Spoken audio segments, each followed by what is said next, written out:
한나라의 왕이 다심의 아들을 쌀을 담는 뒤주에 가둬서 죽게 만들었다. 정말 충격적인 이야기죠. 바로 이 끔찍한 비극이 오늘 우리가 이야기할 한 위대한 군주, 그 탄생의 배경이 됩니다. 바로 정조의 이야기입니다. 아버지의 그 끔찍한 죽음을 눈앞에서 목격해야만 했던 어린 왕손이 어떻게 조선 역사상 가장 위대한 개혁군주 중 한 명으로 성장할 수 있었을까요? 오늘 이 비극 속에서 피어난 그의 놀라운 삶을 한번 따라가 보겠습니다. 네, 바로 이 질문이 오늘 이야기의 핵심입니다. 그 깊고 어두운 개인의 상처가 어떻게 한 국가 전체를 개혁하는 강력한 힘으로 바뀔 수 있었는지, 그 모든 것의 시작, 비극의 순간으로 먼저 돌아가 보겠습니다. 자, 그럼 모든 것의 시작점이었던 1762년으로 한번 가보죠. 이때 정조의 나이가 고작 11살이었어요. 어린 정조는 자신의 할아버지 영조의 명령으로 아버지가 뒤주에 갇혀서 8일 동안 고통스럽게 죽어가는 그 모든 과정을 지켜봐야만 했습니다. 아버지가 죄인이라는 낙인이 찍힌 채 돌아가신 뒤에 어린 정조의 삶은 그야말로 매일매일을 살얼음판 위를 걷는 것 같았습니다. 아버지의 죽음에 앞장섰던 노론 세력은 끊임없이 이 어린 왕손을 감시했고요. 어떻게든 왕위에 오르지 못하게 하려고 심지어 목숨까지 위협했죠. 정말 사방이 다 적이었던 겁니다. 그리고 1776년 그 수많은 위협과 암살 시도를 다 이겨내고 정조는 마침내 왕이 됩니다. 하지만 이건 해피엔딩이 아니었어요. 오히려 평생에 걸친 거대한 싸움의 시작을 알리는 신호탄이었죠. 자, 이 부분이 정말 흥미로운데요. 정조는 할아버지 영조와는 완전히 다른 방식으로 권력을 다져나갔습니다. 영조는 다들 좋게 좋게 지내자는 식의 이른바 완론탕평을 펼쳤지만 결국 힘센 외척 가문들의 힘만 키워주는 꼴이 됐거든요. 정조는 이걸 똑똑히 본 거죠. 그래서 누구 편이냐는 중요치 않다. 오직 이 왕에게 충성하는가 아닌가, 이것만 보겠다. 이렇게 선언한 거나 마찬가지인 강력한 줄론탕평을 밀어붙입니다. 다시는 신하들 싸움에 왕실이 휘둘리지 않겠다는 강력한 선전포고였어요. 정조시대의 정치를 이해하려면 딱 이 두 세력만 기억하시면 됩니다. 바로 시파와 벽파. 간단히 말해서 시파는 아버지 사도세자의 죽음이 너무 억울하다, 이렇게 동정했던 사람들이고요. 반대로 벽파는 아니다, 그 죽음은 당연했다, 이렇게 주장하는 강경파였죠. 결국 이 모든 정치적 대립의 뿌리는 정조의 개인적인 비극, 바로 아버지의 죽음에 있었던 겁니다. 정조가 얼마나 고독하고 험난한 길을 걸었는지 이 사건 하나만 봐도 알 수 있어요. 자신을 왕으로 만든 1등 공신, 정말 가장 믿었던 홍구경, 이 사람마저 권력에 취해서 세도를 부리려고 하자 정조는 정말 가차없이 내칩니다. 단 3년 만에요. 가장 가까운 사람도 믿을 수 없었던 고독한 왕의 모습이 그대로 드러나는 대목이죠. 이렇게 끊임없는 위협 속에서 정조는 그냥 버티기만 한 게 아니었습니다. 오히려 새로운 시대를 열기 위해서 자신만의 강력한 무기, 자신만의 도구들을 하나씩 만들어 나가기 시작합니다.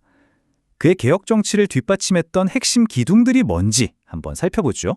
첫 번째 기둥은 바로 사람, 즉 규장각입니다. 아버지를 죽음으로 몰아넣었던 기존의 낡은 정치 세력들을 믿을 수가 없었잖아요. 그래서 정조는 아예 오직 실력과 왕에 대한 충성심으로 똘똘 뭉친 새로운 인재들을 직접 키워낼 기관을 만듭니다. 규장각은 단순한 도서관이 아니었어요. 정주의 개혁을 이끌어 나갈 핵심 친위 세력을 만들어내는 인재 양소소였던 거죠. 두 번째 기둥은 힘, 바로 군사력입니다. 장용영이죠. 죄인의 아들이라는 꼬리표 때문에 정조는 평생을 암살 위협에 시달렸거든요. 이런 직접적인 위협 때문에 나를 지켜줄 나만의 군대가 필요하구나 하고 절실히 느꼈던 겁니다. 이 장용영은 왕의 신변을 보호하는 것은 물론이고 강력한 왕권을 뒷받침하는 가장 확실한 물리적인 힘이 되어 주었습니다. 세 번째는 바로 돈, 경제개혁입니다. 신의 통공인데요. 당시 시장은 정부 허가를 받은 소수의 시전상인들이 독점하고 있었어요. 정조는 이들의 특권, 즉 금난전권을 폐지해서 누구나 자유롭게 장사할 수 있게 길을 열어줍니다. 이건 단순히 백성들의 삶을 편하게 해준 것에서 그치지 않아요. 사실 이 독점 상인들은 정조의 적인 노론 세력의 든든한 자금줄이었거든요. 그러니까 신의 통공은 백성도 살리고 아버지 원수들의 돈줄까지 끊어버리는 정말 기가 막힌 한 수였던 겁니다. 자, 이제 정조의 모든 개혁 의지, 그의 야망, 그리고 아버지에 대한 지극한 효심이 하나로 응축된 결정체를 만나볼 시간입니다. 바로 그의 필생의 역작, 수원 화성입니다. 화성은 단순한 성이 아니었어요. 정조의 꿈, 그 자체를 담은 거대한 상징이었죠. 버들림 모양으로 만들라, 정조가 직접 화성 설계에 대해 남긴 말이라고 합니다. 이 한마디에서 우리는 이 프로젝트가 그에게 얼마나 개인적이고 또 상징적인 의미였는지를 느낄 수 있죠. 단순한 건물을 짓는 게 아니라 새로운 시대의 개막을 세상에 알리는 선언이었던 겁니다. 그럼 화성의 진짜 목적은 뭐였을까요? 여기에는 정말 여러 가지 큰 그림이 있었습니다. 첫째, 억울하게 돌아가신 아버지 사도세자의 묘를 가장 좋은 자리로 옮겨와서 그 명예를 회복하는 것. 둘째, 자신의 친위 부대 장용영을 주둔시켜서 군사적 기반을 다지는 것. 셋째, 새로운 상업 중심지로 키워서 경제력을 확보하는 것. 그리고 궁극적으로는 이 모든 걸 합쳐서 낡은 정치 세력이 득실거리는 한양을 벗어나 화성을 새로운 정치의 중심지로 만들려는 거대한 계획이 숨어 있었던 거죠. 근데 여러분, 이 어마어마한 화성이 단 2년 6개월, 그러니까 2년 반 만에 완공됐다는 사실, 이거 정말 놀랍지 않나요?